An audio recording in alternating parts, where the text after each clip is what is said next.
திருவாரூர் தந்த திருவிசை மூவர் இருக்க இந்த ஒருவரை மட்டும் நீங்கள் சிக்கன பிடித்ததன் காரணம் என்ன?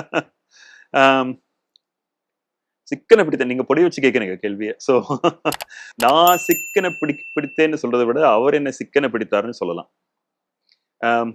எப்படி நான் சின்ன வயசுல இருந்தே எனக்கு முத்துசுவாமி தீட்சிதருடைய பாடல்கள் தான் கேள்வி அதிகம். பிகாஸ் என்னுடைய டீச்சர் வந்து பாடல் ஆசிரியை, அவங்க வந்து தீட்சிதர் வழி வந்தவங்க. அவருடைய தந்தையார் வந்து அம்பி தீட்சிதர் கிட்ட கத்துனாங்க. அதனால அவங்களுக்கு தீட்சிதர் பாடல்களே பரிச்சயம் அதிகம்.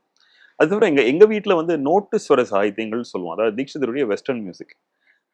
தீட்சிதர் இல்லைனாலும் அந்த பேண்ட் டியூன்ஸ் எங்க வீட்டுல நிறைய வாசிப்பாங்க. என்னுடைய கொள்ளு தாத்தாவும் எங்க பாட்டியும் சேர்ந்து. ஸோ அதனால அந்த டியூன் மேல ஒரு விருப்பம் இருந்தது. அந்த டியூனுக்கு ஒரு சாகித்யமும் இருக்குங்கிறது தெரிஞ்சப்பறம் அது மேல ஒரு கியூரியாசிட்டி, அதுவும் எப்படி இது வந்திருக்க முடியுங்கிற ஒரு தேடல் 9 வயசுல எனக்கு ஆரம்பிச்சுட்டு வச்சுக்கோங்களேன். ஸோ அந்த வயசுலேருந்து எனக்கு ஒரு எக்ஸ்போஷர் டு முத்துசுவாமி தீட்சிதர் இருந்தது. அப்புறம் படிப்படியா இந்த கோவிலுக்கு போனா இந்த பாட்டு அவரால் இங்க எழுதப்பட்டிருக்குமோ அப்படிங்கிற சில கேள்விகள்லாம் மனசுல உதிச்சுது. ஸோ பல கேள்விகளுக்கு 30 வயசுக்கு மேலதான் விட கிடைச்சது. ஸோ அதுக்கப்புறம் தீவிரமா ரிசர்ச் பண்ணி அதுல ஊறினதுல அது ஒரு நேச்சுரலான ஒரு ஈர்ப்பு இருந்தது. நமக்கே புரியல. உதாரணமா திருக்கடையூர்னு சொல்லுவாங்க. அந்த ஊருக்கு போன போது சங்கரம் அபிராமி மனோகரம் அப்படிங்கிற ஒரு பாட்டு இருக்கு.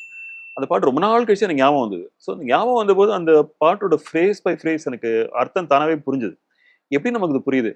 இட்ஸ் நாட் லைக் முனைஞ்சு புரிஞ்சது இல்லை, தானாவே புரியுது. ஸோ அதனால ஒரு ஈர்ப்பு இருந்தது தீட்சிதர் பாட்டு மேல. இதுவே மற்றவங்க பாட்டும் நல்லா தான் இருக்கும். எதையும் குறை சொல்லவே முடியாது. பிகாஸ் அவங்கெல்லாம் எக்ஸால்டட் லெவல் ஆஃப் மியூசிஷியன்ஸ். ஆக ஒரு அனுபூதி உங்களுக்கும் வாய்த்திருக்கிறது. ஆமா.